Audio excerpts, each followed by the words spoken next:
un village, minuit sonne, un forgeron frappe le fer. Radio Libre en Périgord, lundi, 11h30.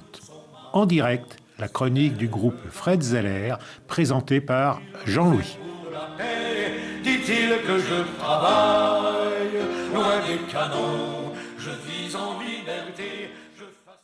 Auditrices, auditeurs, amis, citoyens, camarades, bonjour. Nous sommes le lundi 24 novembre et il est 11h30 dans les studios de Radio Libre en Périgord. Alors, voici cette chronique du groupe Fred Zeller dans laquelle je vous propose de parler des 120 ans de la loi de 1905. Mais auparavant, je voudrais indiquer que samedi 29 novembre se tient à Paris une manifestation pour la défense du peuple palestinien et des droits du peuple palestinien et qui est organisée localement à Périgueux, un rassemblement manifestation à 11h et le rendez-vous est devant le palais de justice de Périgueux comme à l'habitude. Donc, pour la défense du peuple palestinien, pour les droits du peuple palestinien, et je dirais à commencer par le droit que les Palestiniens ont formulé dès la partition de la Palestine, à savoir le droit au retour. Donc, tous, samedi 29 novembre, 11h, devant le palais de justice de Périgueux, et pour ceux qui le peuvent, à Paris, pour répondre donc à cet appel national, international, puisque c'est une journée internationale pour la défense des droits du peuple palestinien. Alors, j'en viens donc au sujet du jour, laïcité, les 120 ans de la loi de 1905. Et je vais vous proposer, comme élément de réflexion à quelques jours maintenant de cet anniversaire, je vous propose de vous lire un texte de Jean Bobéro. Jean Bobéro, bon, je le rappelle, qui est considéré comme l'historien de la laïcité, puisqu'il est professeur émérite de la chaire Histoire et sociologie de la laïcité à l'École pratique des hautes études en sciences sociales, auteur notamment de deux que sais-je, Histoire de la laïcité en France et les laïcités dans le monde, et également de Laïcité sans frontières, donc édition Le Seuil, les 7 laïcités, la loi de 1905 n'aura pas lieu. Voilà, donc à quelques-uns des ouvrages de Jean Bobéro. Alors, Jean Bobéro, donc, je vous dis, a fait une communication devant le Conseil économique, social et environnemental, le CESE, dans lequel il revient sur les éléments qui sont apparus avant le vote de la loi de 1905 et dans les premières années de son application. Et j'ai trouvé qu'il y avait des éléments dont on n'a pas souvent parlé à ce micro. Donc, je pense qu'autant laisser parler Jean Bobéro. Donc, il précise d'abord, Jean Bobéro, Vincent, je vais d'abord, dit-il, revenir sur le contexte de l'époque, puis aborder les enjeux à proprement parler. Enfin, je tenterai, dit Jean Bobéro, de donner une brève conclusion comportant quelques éléments d'actualisation. On peut aborder le contexte de deux manières. D'abord, envisager le contexte dans la longue durée. Le XIXe siècle est marqué non seulement par la ratification en 1802 d'un concordat entre l'État français et Rome élaboré l'année précédente, mais également, on l'oublie trop souvent, par une organisation religieuse pluraliste autour d'un régime juridique de, entre guillemets, culte reconnu. Lorsque l'article 2 de la loi de 1905 affirme que, citation, « la République ne reconnaît aucun culte », il s'agit d'un terme technique. Cela signifie que l'on met fin au régime des cultes reconnus, incluant le catholicisme, le protestantisme et le judaïsme. Cependant, cette tentative de pluralisme juridique a été politiquement surdéterminée par ce que les historiens appellent le conflit des deux Frances, entre guillemets. Ce conflit oppose, pour faire simple, une France traditionnelle, séculaire, entre guillemets, fille aînée de l'Église, catholique, et une France moderne, héritière de la Révolution française, celle de 1789 bien sûr, mais aussi des années suivantes, 1793, 1794, marquées par un combat anti-religieux, et 1795, où alors eut lieu une première tentative de séparation qui n'a pas duré. Ce qui importe pour nous, c'est que ce conflit politico-religieux génère une instabilité politique. Le XIXe siècle voit se succéder 7 régimes politiques différents, avec une durée de vie moyenne d'environ 15 à 20 ans chacun. Lorsque la République, la troisième, parvient à se stabiliser, à la fin des années 1870 et au début des années 1880, le grand enjeu pour les républicains de gouvernement consiste à en faire le régime définitif de la France, objectif qui suppose de surmonter le risque de retour monarchique ou bonapartiste et aussi d'éviter l'émeute populaire. Souvenons-nous de la Commune.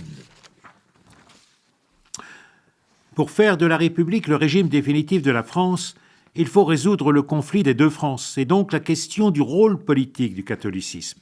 Dans les années 1880, la solution retenue par les républicains est ce que j'appelle un anticléricalisme libéral.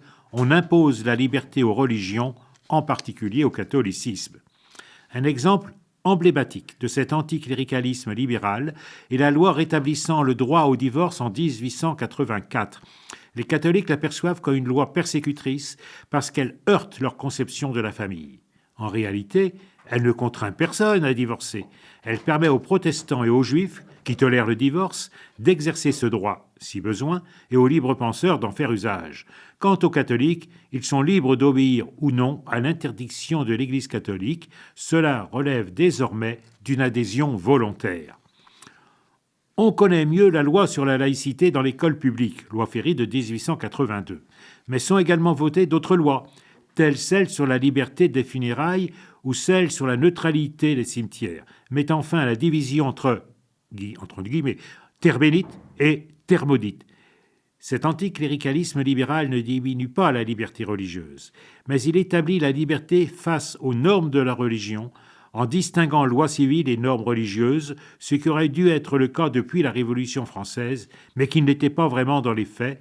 Ainsi, le divorce autorisé en 1792 fut interdit en 1816. Voyons ensuite, poursuit Jean Bobéro, le contexte plus immédiat, celui du tournant du siècle. En 1892, le pape Léon XIII appelle les catholiques à se rallier à la République. Ce ralliement est souvent présenté comme un apaisement du conflit entre les deux Frances. En réalité, rapidement, c'est tout le contraire. Le ralliement est conditionnel. Il vise à changer la République de l'intérieur.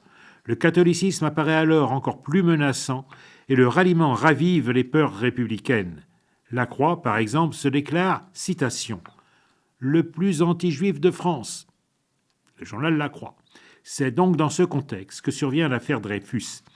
Les catholiques ralliés cessent de dénoncer globalement la République. Ils distinguent la gueuse et une République des honnêtes gens, opposée à celle qui se trouverait accaparée par les francs-maçons, les juifs et les protestants.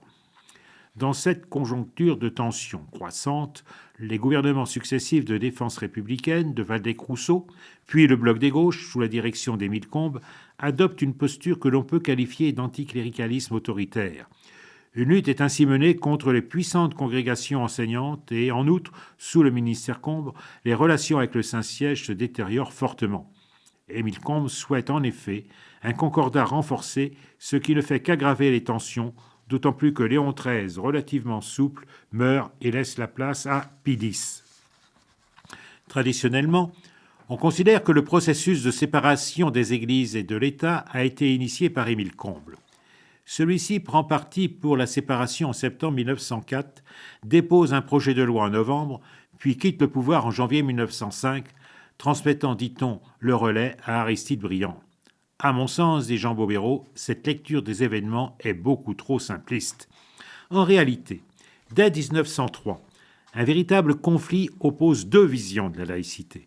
Les partisans de l'anticléricalisme d'État autoritaire ne sont pas opposés à la séparation sur le fond, mais considèrent que les conditions ne sont pas encore réunies. Ils estiment qu'il faut d'abord instaurer un véritable monopole de l'enseignement public avant d'envisager la séparation. Tant que subsiste la liberté d'enseignement, l'école n'est pas laïque, gratuite et obligatoire.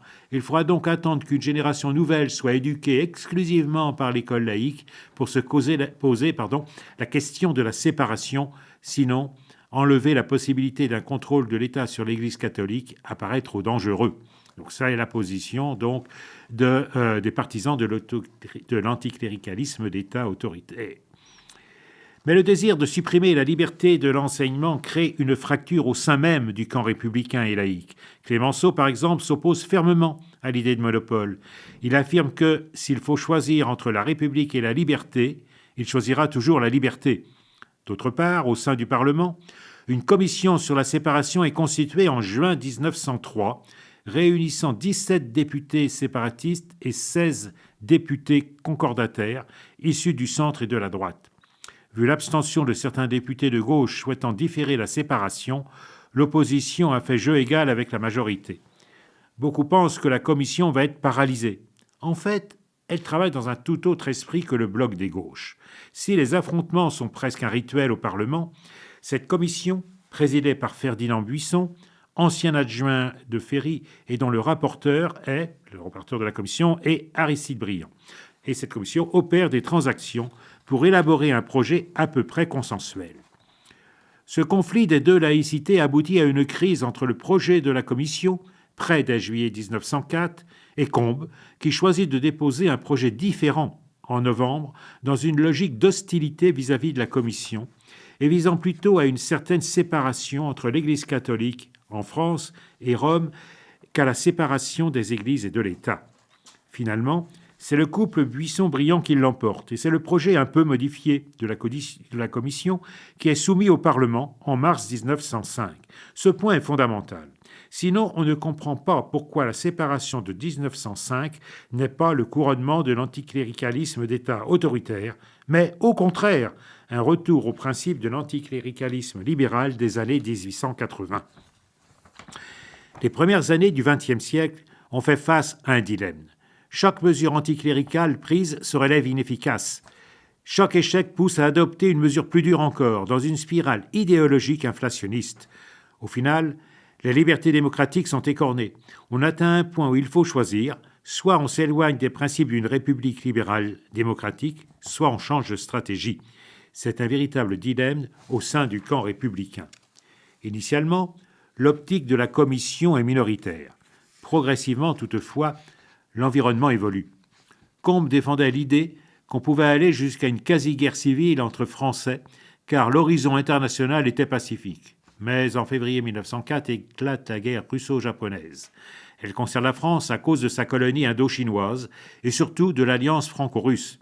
Progressivement, les défaites russes dégagent le front est de l'Allemagne qui redevient dangereuse.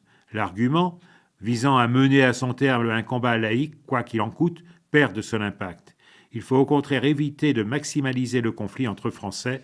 Cet aspect, non souligné par les historiens, me paraît crucial, indique donc Jean Bobéro. Et il poursuit. D'autre part, le choix de l'anticléricalisme autoritaire s'est fait au détriment de la question sociale. Sous le gouvernement du bloc des gauches, les résultats sociaux sont très faibles. Ainsi, les retraites ouvrières sont sans cesse ajournées, en raison de la priorité donnée à l'anticléricalisme d'État. Ainsi, à partir de l'été 1904, Jean Jaurès souhaite une séparation libérale qui, autant que faire se peut, pacifiera le conflit des deux France et permettra d'affronter enfin la question sociale, là où la France accuse du retard sur l'Allemagne. Le contexte étant posé, Jean Bobéro indique « J'aborderai les enjeux de la loi elle-même. 3 enjeux me semblent décisifs, un 4e concernant l'application de la loi. » Le premier enjeu s'articule autour de l'interprétation de la notion de liberté de conscience. Personne n'est contre, mais la gauche républicaine en donne 3 interprétations différentes. L'interprétation la plus extrême considère que la liberté de conscience n'inclut pas la liberté religieuse. Selon cette vision, la religion est, par essence, une oppression des consciences. Il faut donc émanciper les individus de la religion, promouvoir la primauté de la raison sur la croyance et, dans cette logique, accorder le moins de liberté possible aux expressions religieuses. C'est la conception de Maurice Allard, d'Édouard Vaillant, des socialistes révolutionnaires et d'une petite minorité des radicaux socialistes. Émile Combes prône quant à lui une autre conception. Il n'est pas anti-religieux et se veut un philosophe spiritualiste. Il affirme, dans des conversations privées avec le chef de cabinet du président de la République, que son objectif consiste à réconcilier la République et l'Église catholique. Pour y parvenir, il faut républicaniser le catholicisme, y compris de manière autoritaire, avec des mesures répressives. En réalité, nous l'avons vu, Combes cherche surtout à séparer l'Église catholique française de Rome, davantage qu'à séparer les églises de l'État. Bien des radicaux et radicaux socialistes, sans être tout à fait de cet avis, veulent profiter de l'occasion pour développer un catholicisme républicain, entre guillemets évidemment. Briand défend avec beaucoup de ténacité une 3e conception. On dit souvent qu'il était plus habile que convaincu. Mais en l'occurrence, sur la liberté de conscience, il a vraiment fait preuve de constance. Chaque fois qu'on enlevait de la loi ce principe de la liberté de conscience, il le remettait en tête de l'article 1er, en le faisant suivre du libre exercice des cultes. Attention, il s'agit bien du libre exercice des cultes, au pluriel, et pas seulement de l'exercice du culte. Briand le rappelle à plusieurs reprises. Le mot culte, en droit, désigne la religion depuis la Révolution, ce qui inclut, précise-t-il, les manifestations extérieures du culte, pas seulement l'acte cultuel lui-même. Un exemple, la loi de 1905, contrairement à la première séparation de 1795, permet le port de la soutane dans l'espace public. Briand l'affirme. La soutane devient avec la séparation un vêtement comme un autre. S'ensuit une banalisation du vêtement religieux. Par ailleurs, la liberté des processions est accrue par rapport au régime des cultes reconnus. Après 1905, cette liberté de procession est plus grande en France qu'en Alsace-Lorraine, alors devenue allemande, où le système bonapartiste s'applique toujours. Donc la liberté de conscience est donc la liberté de manifester ses convictions, qu'elles soient religieuses ou irréligieuses, dans le cadre démocratique, avec l'existence d'une police des cultes prévenant les troubles à un ordre public démocratique. En 2021, certains ont affirmé qu'il n'y avait pas de police des cultes dans la loi de 1905. C'est faux. Elle existe. Peut-être faudrait-il simplement l'appliquer. C'est un débat. C'est donc cette conception, celle d'Aristide Briand, cette conception inclusive de la liberté de conscience qui l'emporte et inclut le libre exercice des cultes, article 1 de la loi de 1905. Deuxième enjeu, donc, indique Jean Bobéro. L'article 2 de la loi de 1905 met fin au système des cultes reconnus. La République ne reconnaît, ne finance, ni ne subventionne aucun culte. Toutefois, à la fin de cet article figure une exception. Les aumôneries dans les lieux fermés peuvent bénéficier de fonds publics. Il est bien précisé que cette exception vise à pouvoir assurer le libre exercice des cultes. Autrement dit, l'article 2 reconnaît la primauté de l'article 1, la liberté de conscience. Si une tension existe entre la liberté des cultes et le non-financement, c'est le non-financement qui doit s'assouplir. Clémenceau, notamment, est très clair sur ce point. Se pose, troisième enjeu, le problème de la neutralité. Là encore, il s'agit d'un débat complexe avec plus de 40 000 édifices religieux, propriétés publiques, attribués à de futures associations cultuelles et des biens, 400 millions de francs, or, liés à ces édifices. Ces derniers étaient jusqu'alors gérés par des représentants des églises, mais aussi de l'État. Certains à gauche veulent en récupérer une partie. D'autres, plus libéraux, estiment que ces biens doivent revenir entièrement aux associations cultuelles. Cette position l'emporte.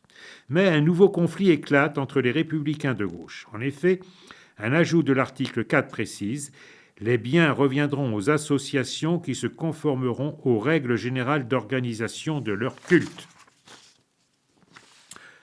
Ce point est crucial, car derrière une formulation technique, cela signifie que les associations cultuelles catholiques doivent être conformes à leur hiérarchie religieuse. Le prêtre de l'association doit se trouver en conformité avec l'évêque et l'évêque avec le pape.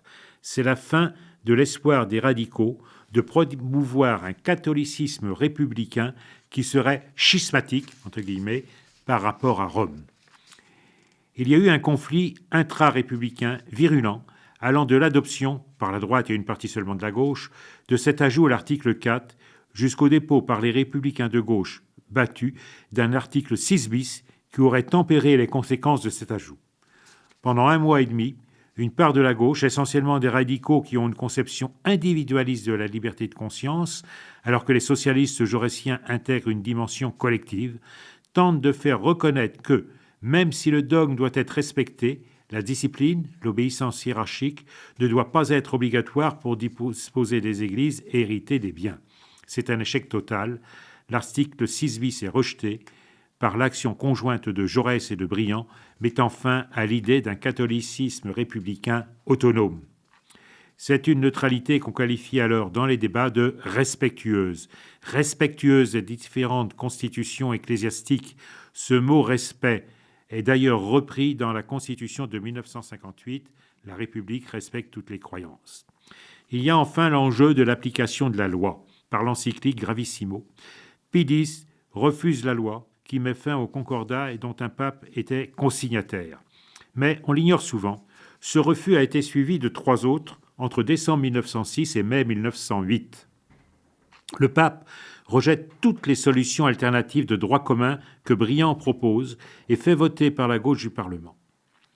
Cela ne se fait pas sans mal. Une partie de cette gauche républicaine renocle face à cette humiliation devant Rome. On parle d'aller à Canossa.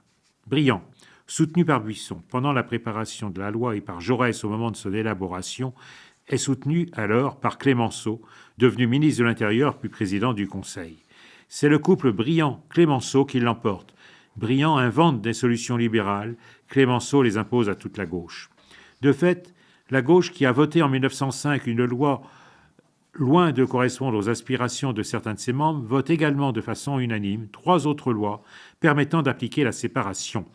Ainsi, on en arrive à la formulation de « l'Église catholique légale malgré elle ». Cette dernière refuse en effet les propositions juridiques qui lui sont faites, notamment celle de l'association de 1901. C'est pour permettre aux catholiques de contourner la loi de 1905 qui est autorisée par une nouvelle loi de 1907 la gestion cultuelle via des associations loi de 1901. C'est pourquoi les musulmans aujourd'hui peuvent utiliser ce code pour gérer leur culte.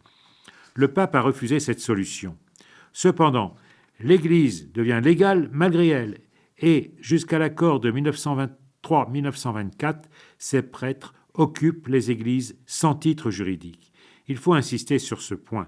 Les lois de 1905-1908 ne sont pas le couronnement de l'anticléricalisme d'État, mais constituent un changement de paradigme. Briand, avec Clémenceau, mène ce changement. Au final, même les libres penseurs qui, en 1903, lors du combisme, interrompent des messes en s'adressant aux prédicateurs citoyens, changent d'attitude. Alors même que les catholiques refusent la loi de 1905 et le droit commun, les libres penseurs s'abstiennent de toute provocation. Certains d'entre eux agissent même pour permettre à l'Église catholique d'exister légalement. Pas tous, bien sûr, mais un nombre suffisant pour que cela fonctionne. Toute la gauche, à ce moment-là, a privilégié ce que Max Weber appelle l'éthique de responsabilité sur l'éthique de conviction. La loi de 1905, et plus encore les modalités de son application au vu des refus du pape, ne satisfait pas les souhaits de beaucoup d'entre eux. Pourtant, ils ont assumé le choix de la responsabilité politique. Si une telle stratégie s'est montrée efficace, cette situation a fait de l'Église catholique une préoccupation constante, obsédante pour Briand, pour le gouvernement, les tribunaux.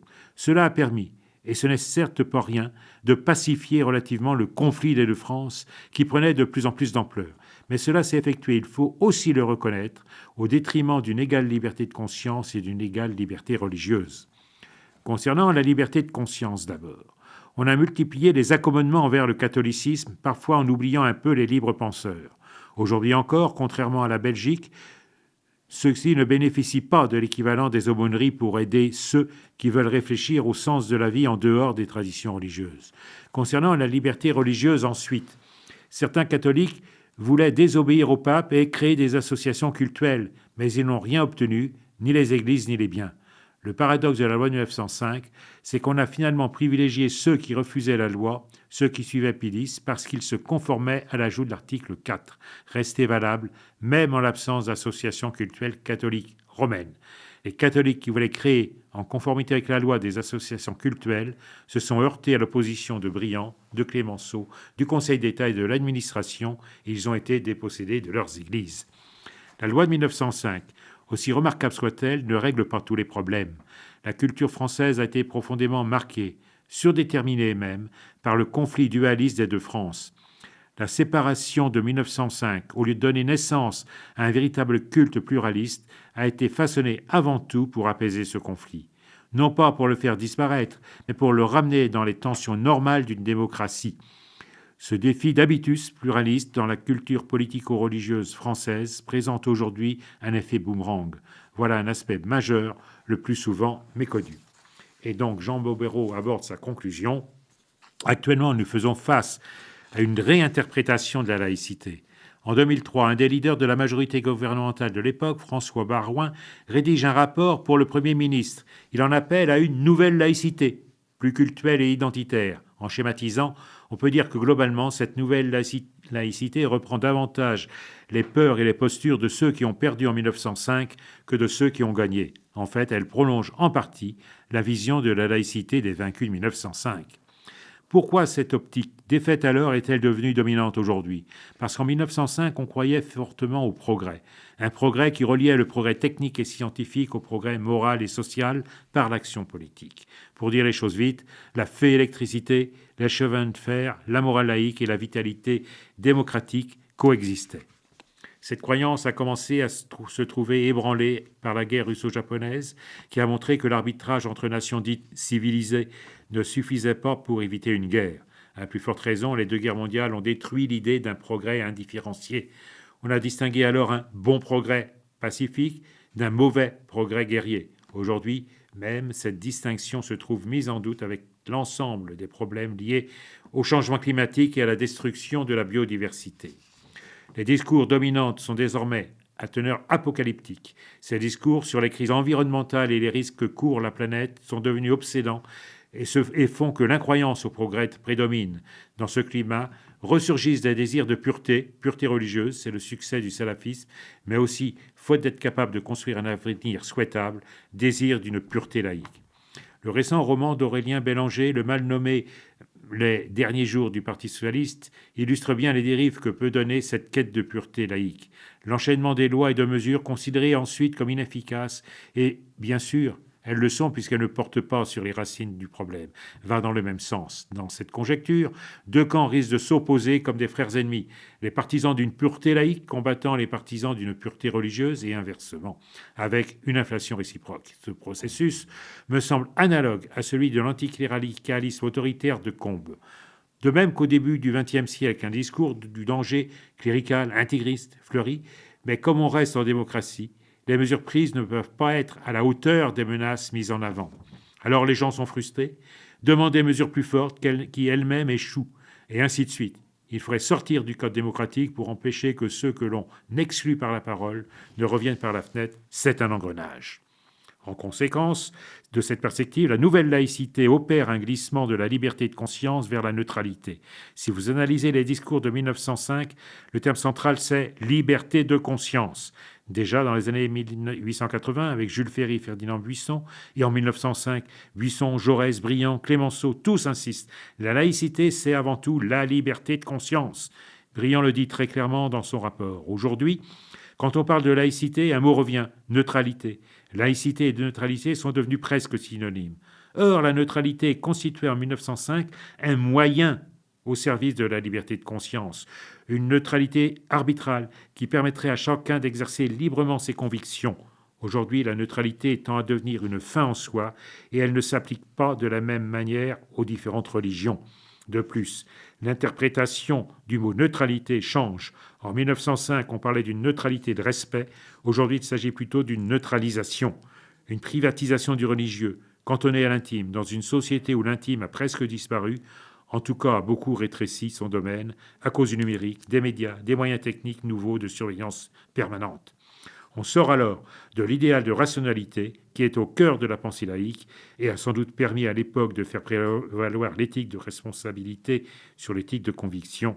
Ce que Briand appelait une laïcité de sang-froid est remplacé par une laïcité avant tout émotionnelle. Mon collègue Gilles Kepel parle de salafisme d'atmosphère, de djihadisme d'atmosphère. Moi, j'ai proposé le terme de trumpisme d'atmosphère pour désigner cette dérive de la laïcité.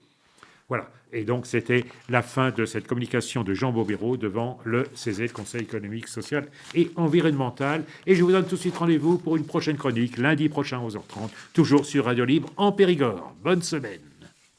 En forgeant un soc de charrue. C'était la chronique du groupe Fred Zeller de la Libre Pensée de Dordogne. Vous pourrez réécouter cette chronique en rediffusion jeudi de 16h à 16h30 ou samedi de 17h30 à 18h. Vous pouvez également écouter cette chronique en podcast sur le site de Radio Libre en Périgord et vous pouvez également retrouver sur le site du groupe Fred Zeller, lpdordogne.fr, toutes les chroniques du groupe Fred Zeller sur Radio Libre en Périgord. Nous vous donnons rendez-vous pour une prochaine chronique, la semaine prochaine, dès lundi, 11h30. Elle tient ton glaive